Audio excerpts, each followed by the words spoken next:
Hello and welcome to Sustainability Uncovered from Edie, the podcast for anyone working in or passionate about sustainability and climate action. Coming up in this month's episode, which explores what ESG leadership really looks like in 2026, an age of green hushing and inflation. Faith in Nature's team give us a look at what it really looks like in practice to put nature on your company's board. This is in 2016. We said, well, what would a company that really puts its faith in nature look like? And rather than present back a label or a look and feel, we presented back the company's org chart to them, their organisational chart, with one little tweak. And the Sustainable Markets Initiative CEO gives her opinion on what kinds of sustainability actions senior leadership teams are really backing in 2026. I definitely think there's a stronger focus on real world outcomes. I think that there's a recognition of the systems level nature of this, is that it's not something that can be tackled in one country or one market.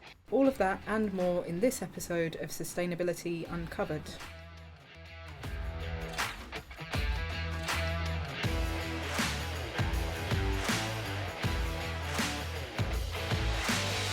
Yes, hello and welcome to Sustainability Uncovered, the long-standing monthly podcast show from edie.net. You're listening to the voice of Edie's content editor Sarah, and I'm joined in our podcast studio by our editor Mace. Hello. Our senior reporter Sidhi Mittal. Hello. And also by Matilda Cox, potentially job title to be officially confirmed. TBC. We are publishing this episode as we're coming up to the end of April 2026, and Matilda has joined us on this series before, but today she's joining us in the studio because this will actually be my last episode for some time, as I'm heading off on maternity leave in a few days, and Matilda is going to be covering for me. So there's no doubt that it will be hard for me to hand over the reins after being on this show, I think, since early 2019, and Matt and I did an episode that had to be completely reshot because we were laughing too much. One of probably many, yeah. But I have no doubt that the show is in safe hands with these three. And regular listeners will probably be really aware of Sidhi and of Matt, but Matilda, could I get a quick introduction from yourself? Yes, so hello, I'm Matilda. I'll be stepping into Sarah's very big shoes while she's off. So I've moved over from our sister brand Springwise, which focuses on all things sustainable innovation.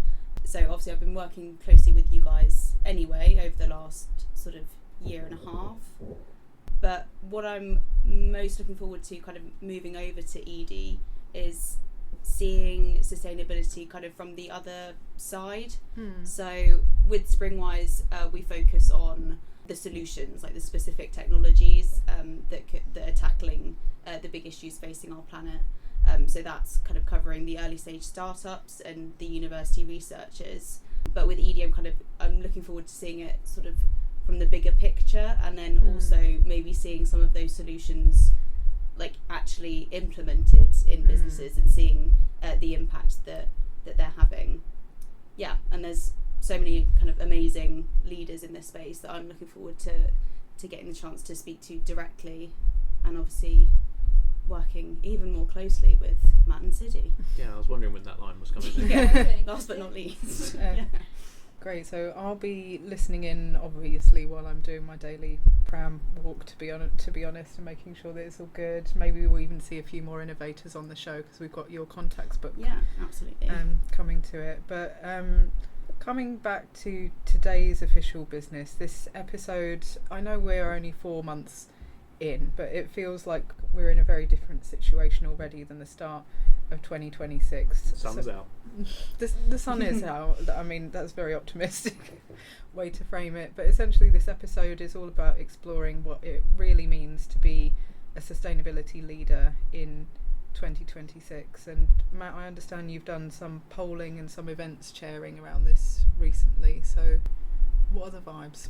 Yeah, I think one of the things we've been looking into across our membership is the role of a sustainability leader and what that really means, because I think it's always changed year to year, and it's always a reflection of the externalities that businesses are up against when it comes to sustainability. And at the risk of pigeonholing our audience into kind of certain personas, that's exactly what we've been looking at, is what persona does a sustainability professional need to fill right now. And obviously it's going to depend on size, sector, how far along that organisation is in their journey, but we kind of found this disconnect between what sustainability leaders are doing and what they think they should be doing. And right now they're kind of in that influencing mode, and that's not your kind of standing with your phone at Coachella. It's more of the having those internal conversations that try to influence business decisions. So it's not as strategic as it needs to be. It's not baked in. You're still knocking at the door, having those conversations with the heads of departments, trying to make that happen. Whereas what sustainability leaders feel they should be doing, and what only a few are, is that orchestrator role. You've got your percussion in front of you, your head of procurement, your head of finance, your board, and you have the, I don't know what the orchestras use, sticks. They're not called sticks. There's probably a more formal term, and they are guiding sustainability through these different kind of instruments, quite literally in that case, and that's where they need to be. So we're seeing a shift there, and then a rung down from that, some very much feel almost in that kind of activism where they're still really kind of trying to championing the cause of this, or depending on sector and region, they feel like they're accountants, right? It's data, it's reporting, disclosure, it's compliance. So there's a real patchwork of different personas that sustainability leaders are taking up right now, but the funnel in terms of the direction very much leads towards that orchestrator, which is making strategic decisions and delivery on the ground. So that's where it's going to head, hopefully. Yeah, on that influencing piece, I noted down, Matt, that you wrote a really great article in January, I think, about how 2026, for the people that are still influencing, needs to be the age of making sustainability pay.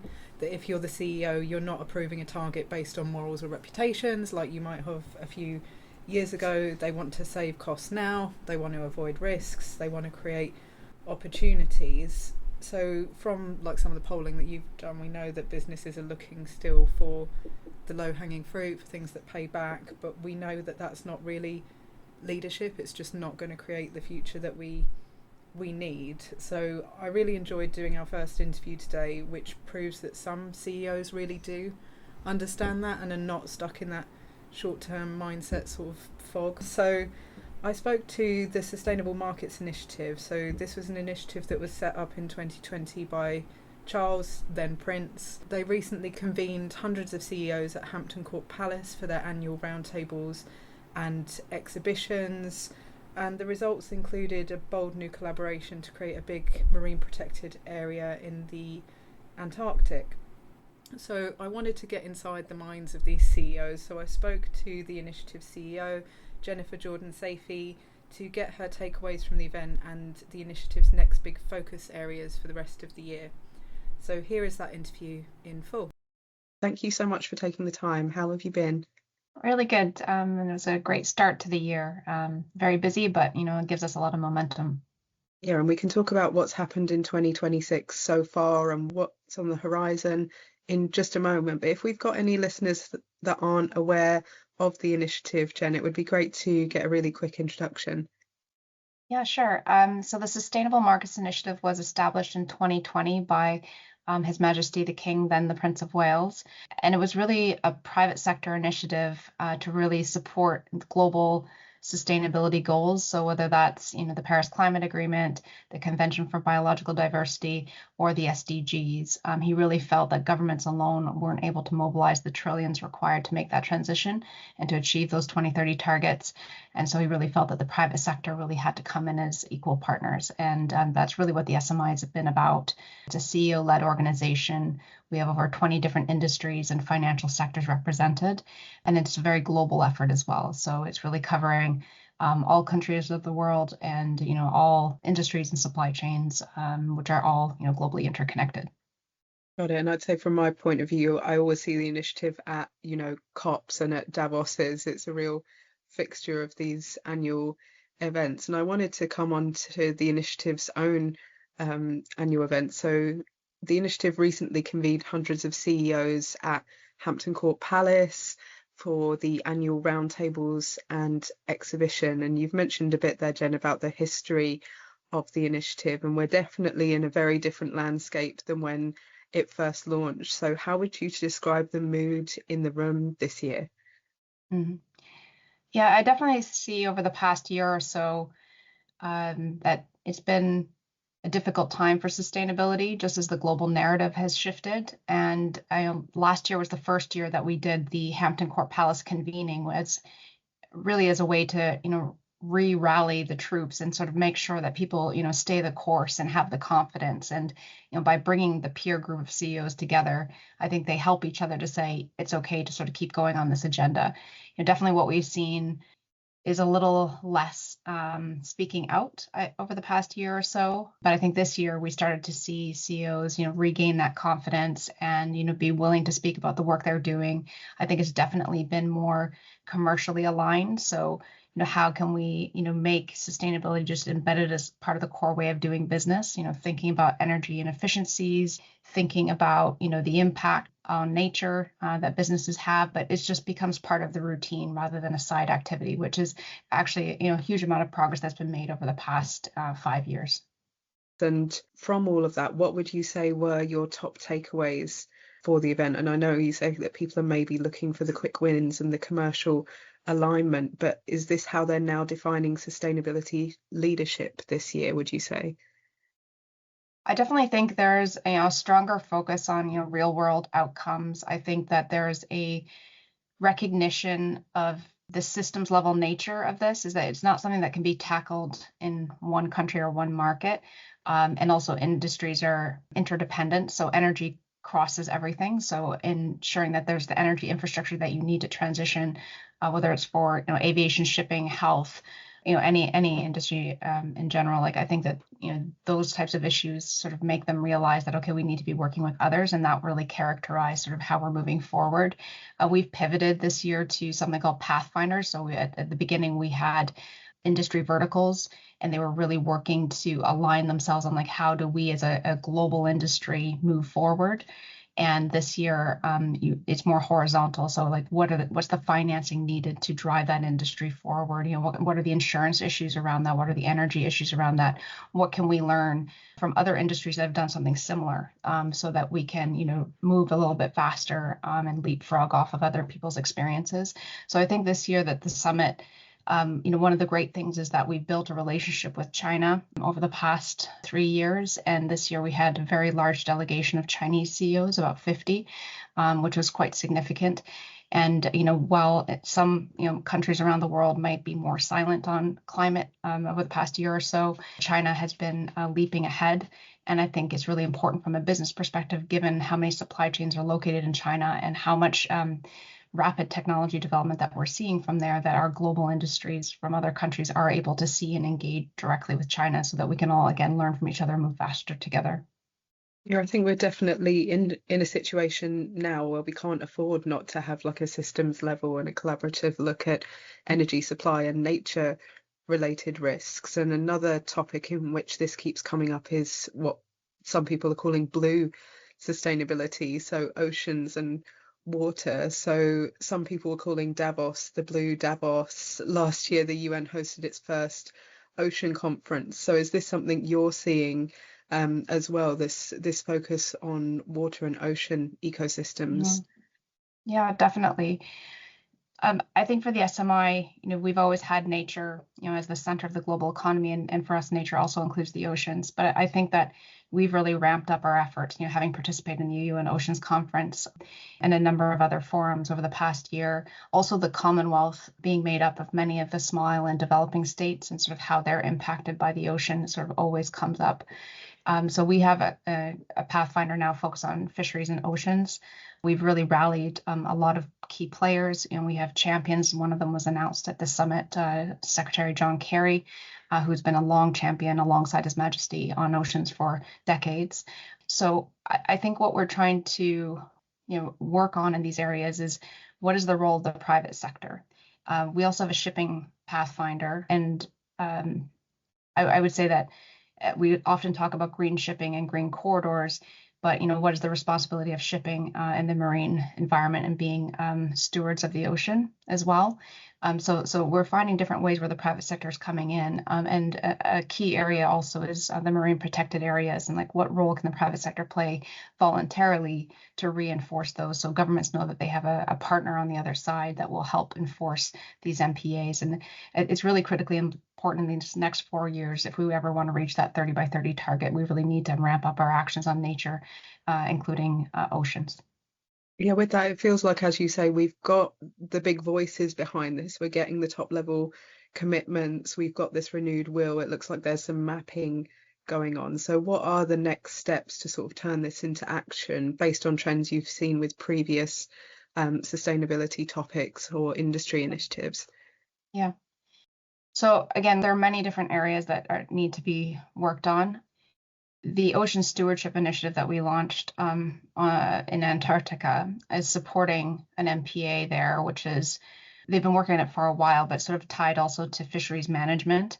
And because of this link to fisheries management, is allowing us to sort of work with the private sector to create a bit of a model and a playbook on how we can do this more effectively. And so we're learning lessons there, and we're already bringing in the North Atlantic fisheries to sort of learn from the Antarctic experience on how they can, again, rather than oftentimes when you have multi-jurisdictional issues, the private sector is sort of sitting and waiting for governments to set the rules.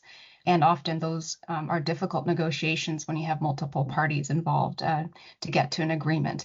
But if the private sector can have very high standards and voluntarily abide by the agreement, I think that's a really great model. And I think we are seeing over these past 5 years that the private sector is interested in being responsible stewards of the planet. And that could be on climate, it could be on nature, it could be on oceans, and even actually in space. And with that, they want to learn more on what they can do. And so as more and more private sector companies are realizing that they have a role to play in this, and that their role is desired by governments, they are really stepping up, and that's what we're seeing. And so our model is to sort of start focusing on what we see working, and who are leaders in the industry, and then try to bring in others to learn from that, and then replicate and scale around the world. And so that's sort of how we're looking at it there. I think there are other areas, like I said, in shipping. There are areas around coastal management. So what's the role of tourism in the blue economy? I think that's also another critical private sector area that we can lean into more. And a lot of this does require a level of financial support, but with the private sector, it's really important to ensure that there's a commercial angle to it. Or how do we complement government and philanthropic efforts? So that's a long sustaining way of doing business, creating jobs, while protecting coastal ecosystems as well. Yeah, I guess that's what I was going to ask about the MPA project in Antarctica. So when the initiative was set up, you said that the king, then prince, essentially saw a way for the private sector to get involved that governments maybe couldn't, to maybe run a little bit quicker. Is that the case here? Because we're sort of racing towards 2030 and that 30 by 30 goal, and the question is still, how many MPAs do we need? What areas do we need? How can we make sure they're properly protected? So I think government processes are what they are. The 2030 agenda is a government agenda, and the private sector doesn't have an ability to enforce or create things like MPAs. But what they can do is send a clear market and demand signal to governments and say, we're willing to do this if you are, right? And so it can help speed things up a little bit. And then there can be an open dialogue. Okay, well, how can we, whether it's enforce it, whether it's finance it, we can then become active partners, which hopefully then enables the governments to sort of, it makes their life easier as well, that they're not going to face resistance as they try to implement. And so that's where we're trying to be a step ahead as much as we can, say how can we play a positive role, even if you haven't asked us, right? So we're coming together with the insurance, with the finance, with the industry. It could be fishing, could be shipping, and we're really wanting to take a more positive role. So how can we help you? And I think that's really how we're moving forward now. Yeah, people talk about feedback loops, don't they, or making sure that you give permission at the right time. And I might say, if I can, that one of our key issues, as we call it, private sector diplomacy. It's like, private sector CEOs, many of the global companies are actually bigger in terms of, revenue than many countries in the world. And so how can we have joint decision making, or, really support each other on the decisions and the trajectories to achieve these goals if we're not at the table and if we're not invited? And I think that's one of the things, that's why our summit is so important, is that we've created a forum where we welcome world leaders to come and join us and problem solve together so we can all move faster to meet those goals. But often the private sector might not be asked, and we've definitely seen that, I think, in the MPA space, or maybe it's unclear to governments how the private sector could actually help them in addressing some of these issues. So it sounds like a lot to keep going with that particular project, and you've mentioned so many projects as well. As I've mentioned, we've had Davos this year, we've had the Hampton Court Summit this year. When you look ahead at the sort of global calendar of international convenings, it's a triple COP year. It looks super busy. So Jen, I wanted to get your feeling on how we keep this momentum going, turn it into action. So what are the initiative's priorities for the remainder of the year? Yeah, so as I mentioned, we're really focusing on these pathfinders. So they're really aligned to the real economy industries, just trying to get financing in behind that. So again, we can scale and replicate around the world. For us, we have a China forum, so we're bringing global CEOs to China to engage in the supply chain expo there, doing some site visits to various businesses, meeting with the government. That's going to be really significant in June. We also have the Commonwealth Heads of Government meeting in addition to the COPs you mentioned, and that's really important to the SMI because His Majesty is the head of the Commonwealth, and that's a community that we actively serve and support, over 2 billion people involved in 56 Commonwealth countries. But the key thing is delivery and results, and that's why the Pathfinders are really focusing on tangible, pragmatic outcomes. And just as an example, like the cost of sustainable aviation fuel is like 4 times conventional fuel. And so it's an economic challenge. Like even though we have some governments putting in mandates to scale up SAF usage over time to help try to create the market, but it's still stalling. And so like, what is it that the SMI can do with the top airports of the world, the top SAF producers, the countries? So again, how can the countries enable it in the top airports in the world so that we can have point-to-point access to refueling in SAF? And so that's one of the concrete things that we're trying to deliver this year. And so each of our areas has a very concrete deliverable. And what we're trying to do is, really connect the market opportunities to strengthen delivery. And that's really what we're going to do. And the summit that we have is to celebrate and showcase the progress made. So next March, we'll hopefully be able to show many different areas where the SMI's made a difference and where we're seeing private sector leadership as well as public sector leadership. So I hope that we'll have a lot to showcase in March 27. Great. Well, I obviously wish you every success with that hard work on the Pathfinders and with those events in the months ahead. So I'm sure Team Edie will be checking in with you as you work on them. But for today, that's all the time we have. Thank you so much for coming on the podcast, Jen. Thanks so much, Sarah. Big thank you once again to Jen for her time. We're going to take a quick break now. Join us after the jingle as we recap on our own biggest event of the year, as well as exploring what it really looks like for a company to add Mother Nature to the board.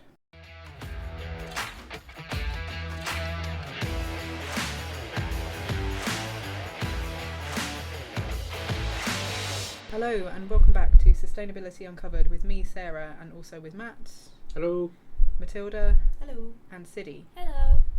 So in the first half of this episode, we looked at what CEOs are and are not prioritising on the ESG agenda in 2026, and we'll shortly come into why they are prioritising nature. That's just one of the things that are going on. We got some first-hand experience and a lot of colour on this on conversations that we facilitated and listened into at our biggest annual face-to-face event a few weeks ago. So for ED26, we convened more than 900 business and sustainability leaders in London, and to be honest, the energy was really palpable and very different to last year. Hopefully we'll have some listeners that were there, but I'd love to go around the table and get everyone's sort of key takeaways, or even just something you took about the mood in the room. I'll start with you, Matilda, because I think it was your first one on Team Edie. It was my first one on Team Edie, my second time in person. I mean, it was as busy as the first time around, kind of running between sessions and trying to absorb as much as I could. But yeah, I'd say that the key thing was it was a lot more optimistic than the year before. Obviously, you always need optimism in sustainability, but the year before it was kind of more about sort of hanging on by a thread, whereas this time around it felt a lot more positive and kind of turning that resilience into like actual action and progress rather than just sort of hanging in there. So yeah, it was tiring but really good. I got that vibe as well. Sidhi, did you pick up on that, do you think? Yeah. Similar views here as well, because I chaired one of the ED Extra sessions, which by the way are now all live on our podcast channel, so if you did miss ED Extra sessions at ED26, you can tune into and listen to them now. But one of the sessions that I chaired was focused on how things are changing in an inflationary world, and the conversation was much more about that resiliency piece, but then looking at the opportunities in that resiliency space rather than just playing it defensive. So definitely can see the conversations shifting from what we were seeing the past year, the year before then, because I also think like within the political space as well, people have kind of realized that these kind of shocks are unavoidable, and more businesses are now looking at strategies that include these shocks, and yeah, it's definitely a shifting conversation, but quite similar to what Matilda observed. Yeah, I thought it was last year the vibe was like, oh, the foundations are shifting, what do we do? And people are still very much in that questioning mode, whereas this year it's like the foundations have shifted, here's what we are going to do, I'm here to figure out what else we can do.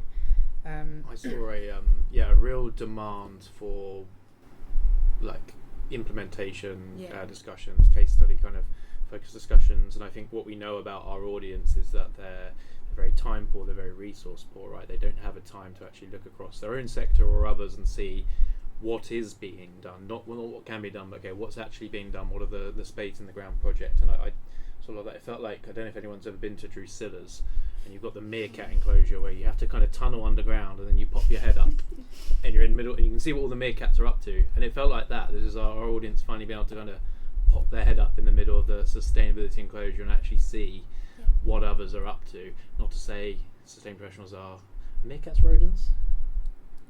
Possibly. Not saying that at all, but that it is very much like it was a kind of head and shoulders above the ground, and actually glance across the sector, glance across UK PLC and see what's being done, much more focused on like results orientation, which I thought was good. I heard similar feedback from like when I was not working and hearing from our audience there as well. Meerkat analogies. No. Just like getting to see what other brands are up to and then learning from their experiences, and it's just amazing that there's a space where such professionals can do that.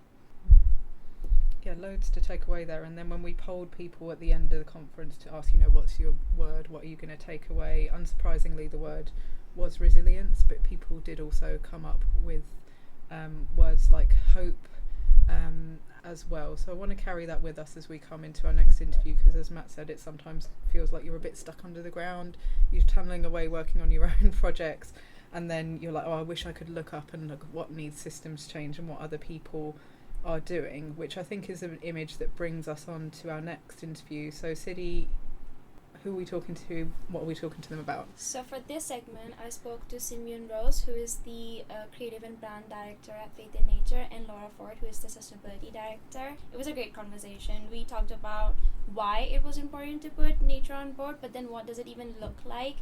And I won't spoil it too much, but something that stood out to me the most from this talk is people at the brand actually ask themselves, what would nature say when they're trying to think from the perspective of nature?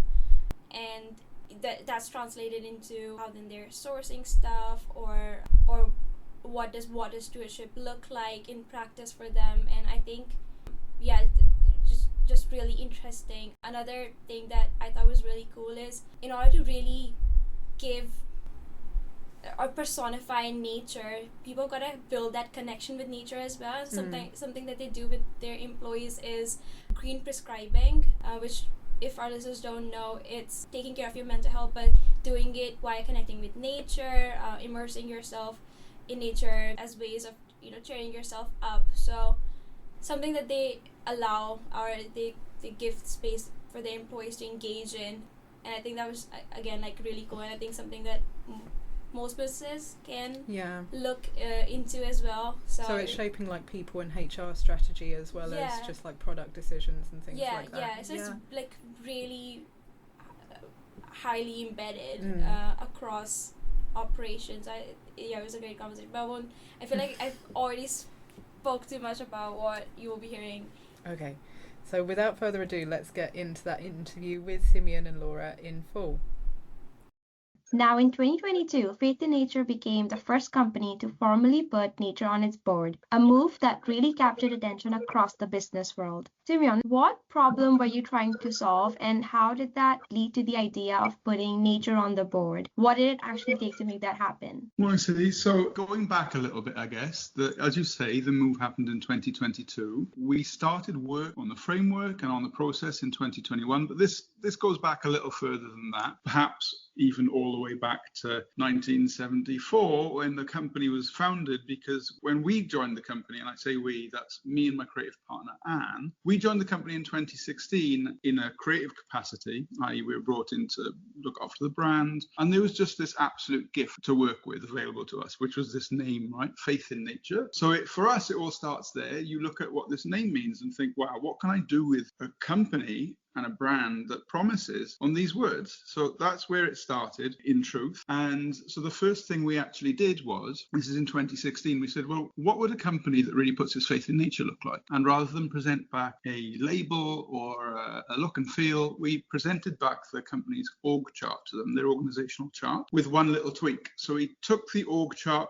as it was, we shuffled everybody down one level, and above everyone, we put a new entity, nature, and said, what does this do as a thought experiment? So this was sort of 5 years before we started working with it as a legal change, but it was really powerful because from the get-go, we were able to say, you know what would this begin to look like? And the first experiment that we really ran through that thought was, well, now let's approach packaging and labels and say, rather than us be the creative directors, what would this look like if nature was the creative director? And that's why ultimately we landed on the look and feel that we have today, because if you looked at the aisles in those days, they were very natural, meant beige and boring and minimalist and polite. And we are almost the complete opposite because nature is all those things. So that's really where it started. And then come 2021, we'd been working with this way of thinking for a while. And by that time, we were also both on the board and we were being asked these really big questions much bigger than what does the brand look like? Questions like logistics and finance and ops and sourcing and, really big complex questions. And it just, by that point, was really apparent to us that all decisions, doesn't matter what decision we made, impacted nature somehow. So nature was obviously a very clear stakeholder in all of this. And yet the one voice not present in any of those decisions was nature's own. So that's what prompted the whole thing for us to go, well, actually, what would nature say? That's the language that we use daily. But what would nature actually say in this situation? And is there a way of figuring that out? So we looked to the rights of nature movement elsewhere in the world and basically asked the sorts of lawyers in that movement whether or not it was possible to pick up a rights of nature framework and drop it into a corporate. And that's where this began. That is really interesting. Once you started down that path, did you face any big challenges or unexpected hurdles in getting this framework or this infrastructure set up? I think the biggest challenge was that there was no precedent. Thankfully, we've got this great big word faith in the name, and it was a bit of a leap of faith. And there was a definite just going, I don't exactly know how to make this work or what to do next. But that was okay. The whole board, the whole company was bought into this. And so in that sense, which you might think would be one of the biggest challenges many companies would face, i.e. some resistance, there was such enthusiasm, I've got to say, there was such enthusiasm for letting us figure this out, that really it was a case of just contacting people. The biggest challenge perhaps was getting people to really initially take this seriously and go, this is a genuine legal change, i.e. this is not a piece of marketing, this is not a gimmick, this is something we really want to do. But to be honest, we got over those challenges fairly quickly, and we started working with Earth Law Centre in the US and Lawyers for Nature here in the UK. And yeah, once we were all rolling, then there was just a real sense of adventure nature and a sense that this might be possible. Eventually it obviously was. Laura, let me bring you in here. From an implementation point of view, how has this shift changed how the brand now balances commercial priorities with environmental ones? Sure, yeah. I mean, it's shifted everything fundamentally, really. I mean, in placing a nature guardian on our board of directors, we've just changed how decisions are made. So rather than environmental priorities being a factor for consideration, nature is now a stakeholder in that decision-making process. So the first step for us is always about making an informed decision, and that's where the expertise of our nature guardian, Dr. Juliette Rose, is crucial. And we also ensure that nature's voice is in the room when decisions are being made. I guess for our more challenging objectives, it's sometimes a case of prioritising what we can do now with longer timescales for some of our more challenging pieces of work, and that's sometimes where commercial considerations come into it. But we do have kind of North Star objectives, which we always return to, but just might take us a bit of time. One question that people often wonder about is how this works in reality. So like, who speaks for nature in the rooms? I mean, if we could expand a bit on that, how has nature on the board actually shaped decisions in past, and how is it changing business now? Okay, sure. So Laura picked up on, I think, the first part of that, which is to talk about how you genuinely bring that into the room, that voice. And as I said earlier, this began by looking at frameworks elsewhere in the world in the rights of nature movement, where they've already been looking into this for tens of years in some cases. And one of the models used most often is the guardianship model. So the best way to understand that for anyone unfamiliar is basically to imagine a child needing to appear in court and that child being unable to legally represent themselves. So they need a responsible adult to speak on their behalf, and similar examples elsewhere in the legal system. So likewise, that's roughly how our model works. We've changed our articles and we've legally named nature as the director, and there have been a few other changes within the articles of the company. But in order to give voice to that director, we work with nature guardians, and they're independent of the company, and there are multiples of them, or there can be, and they also have the right to consult. So we're not expecting any one person or any two people or however many people to sit on the board and have all the answers, because that's impossible. But we do expect our nature guardians to have some sort of expertise within the natural world, and for those guardians also to have a wide net or a wide network for them to approach whoever they might need regarding whatever the specific issue. So, for example, if it's something to do with water and our guardian is not an expert on waterways, they will be able to consult with whoever is and bring that perspective forward. So actually, I think the biggest shift that we've really seen is how rich the conversation now is. Actually, Laura talked about making informed decisions to compare where we were and where any business would be to where we are now that we've got, in our case, Dr. Juliette Rose on hand in all board meetings, in all nature-related matters, i.e. they are decisions that impact nature in some way or another. She's a plant scientist, a botanist, conservationist, and head of development at Eden Project, i.e. her role is all about bringing the local community into the natural conversation and into the natural world conversation. To have that perspective is incredible, right? That just changes minds across the business. And there are really tangible examples of the changes that have come about, such as a move into aluminium packaging, for example, and various sourcing stories. But what's so beautiful about the sourcing stories in particular, for example, is that didn't start in the board. Because of the types of conversations we were already having, it got brought to the board, the suggestion that actually some of these ingredients we already use, there are alternatives out there, cost parity, but those producers and suppliers don't just grow those plants, they also grow them in such a way that give back. So for example, take our tea tree oil. There's actually a supplier out there that doesn't just grow tea tree oil, but also plants corridors for koalas where the tea tree oil is harvested. Those sorts of stories. And that came from a mindset shift. That came from everybody in the business feeling that they had permission to go out and embody what nature on the board was all about. So it's not just a top-down thing, it's bottom-up all throughout. It's woven through actually everything we do now. So talk about what specific differences there are. It's very difficult to unravel once you really start working with it. And Laura, from your side, can you walk me through like a specific decision where nature's voice changed the outcome? So we had funded a feasibility study to understand if it would be possible for us to create a new source of regeneratively grown palm oil in Sumatra, which repaired the land on which it was grown. Our finding was that it would be possible, but very costly, too costly for us to use in our own formulations, whilst maintaining our price point, which we tried to keep as accessible as possible. So the decision came to the board, should we invest in this project,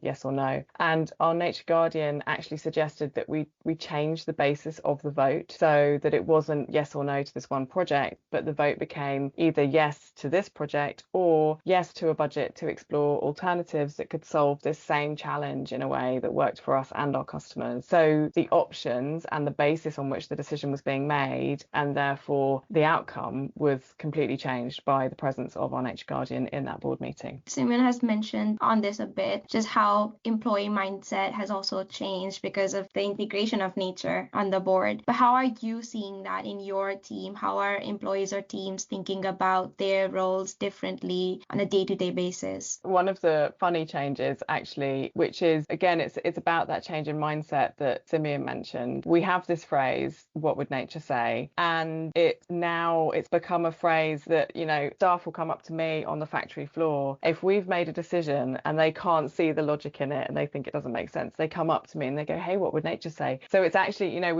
our staff are empowered to question decisions that they see being made, and then we justify them and kind of move on. But it's really great to see that change in our staff, that they kind of feel empowered to question things in the name of nature, really. I suppose on a broad level, we've understood from kind of working in this way for the last few years, you really need to embed a connectedness to nature through all of your staff, because there are still, there are small operational decisions being made every day that also affect the natural world. So our key staff across senior leadership teams, our quality team, our technical team, supply chain teams, they've all been trained in making kind of nature connected decisions, and they've done that training with our Nature Guardian. But I guess it's also about kind of building that personal connection for staff with the natural world. So we run regular nature-based volunteering days where staff learn how to plant a tree or install a tree guard or plant wildflowers. And then we're also keen to help our staff understand how they can use the natural world to support their own kind of mental health and well-being. So our mental health first aiders have had training in green social prescribing. So they can work with colleagues that need some support with mental health and well-being to identify local nature-based projects where our staff can go and spend time and kind of get some support where there are kind of proven outcomes, positive outcomes from spending time in nature. And then for my role, we have kind of 5 work streams. It's a program that covers governance, operational impact, regeneration, advocacy and sourcing. And they all have live projects in pretty much every department across the business, where I'm working in partnership with those departments to reduce our impact and improve outcomes for nature. That's really cool. I remember writing about green prescribing a couple of years ago. We hear less of it. I feel like it's so obvious. Anytime I feel low, my friends just say, do you want to go for a walk in the park? So it's such a normal part of our lives, but not a lot of people talk about it or use their terminology for it. That's one of the responses that we get from people about the concept of nature on the board. A lot of people say it's such a simple, straightforward, it's kind of light bulb moment. People kind of go, it's so simple and obvious and straightforward. Why have we not been doing this? No, definitely. And I hope more people ask, what would nature say? But thinking about how it's impacting people or communities beyond faith in nature, Simeon, how have other companies responded to this idea? Are they engaging with it seriously, or does it feel quite radical still? So we've been talking about it fairly constantly for the past few years now, and every time we do, we get such a warmth generally from all sorts of different organisations and different people. As Laura said, people come up against this. The typical response is, that's so simple, why has nobody done it before? I think there's a little bit of a misconception that in some way putting nature on the board is to invite some sort of green police force in and, make life harder, but actually it's the complete opposite. Certainly for a company like ours, where it's so obvious that we're reliant on the natural world, actually it helps us make better decisions. It helps us move quicker. It helps us move with more confidence. But that's actually true of all organizations, right? Because if you go back far enough in the supply chain or wide enough in the client base, we're all reliant on the natural world. So that proves true for everybody. And other organizations are coming on board bit by bit. And there are themes emerging from within those organizations which echo our own learnings. Everything we experience is published publicly at the end of each year in our annual reports. And so too are those organizations that have taken this on in earnest. They're also publishing their reports. And what's beginning to emerge, actually, one of the main findings is this ability to show up more fully. Actually, so rather than putting nature on the board, somehow embodying nature and somehow enabling this sort of conversation is allowing people, rather than just to turn up the marketing guy or the finance guy or, ops person or this or that, they're able to just turn up as fully rounded humans. And actually, outside of our jobs, we have connection to the natural world anyway, to varying degrees, sure. That is there. Whether it's something we experienced on holiday or whether it's actually something we hold really dear, it's really empowering to be able to turn up to work as that person who had breakfast with the family this morning and worried about the same things we all worry about, or was on holiday and saw the state of the world and worried about that, or has watched an Attenborough documentary and felt really moved.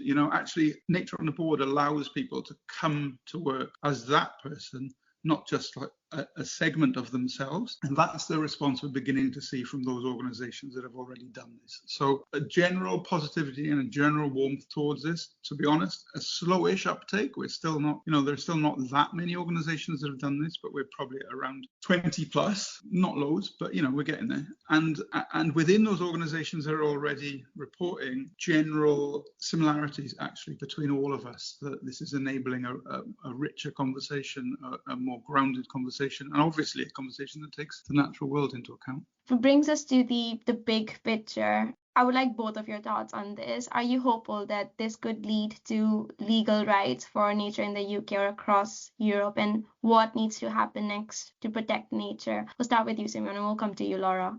So I think actually already implementing nature on the board at Faith in Nature recognises the rights of nature within our small organisation, right? We're an organisation of roughly 100 people. Within our constitution, we recognise the rights of nature. So talk about whether or not it will bring in a rights of nature movement in the UK and Europe more broadly. Well, actually, piece by piece, it is already doing that. What it's doing is normalising that conversation. And actually, one of the frustrations for us personally during the creation of this model was, had the UK government come in and said, actually, we're going to recognise the rights of nature nationally, great. We wouldn't have actually had to do what we were doing, you could argue. But that was just not on the agenda, and who knows if that will ever happen. So actually, what can we do? The question is more, what can we do within the powers that we have and that is within our gift? And we were in this incredibly fortunate position to be in a willing company on a board that really bought into this. And the opportunity was there to say, what would it look like? How might business change if nature had a voice and a vote? And that recognizes the rights of nature. And within a company, within an organization, we are effectively mini constitutions. We are writing our own rules. So my challenge actually to all the people that I speak to about this is to say that if you recognize the need for a rights of nature movement or for the rights of nature to be recognized, if you see that nature is a stakeholder that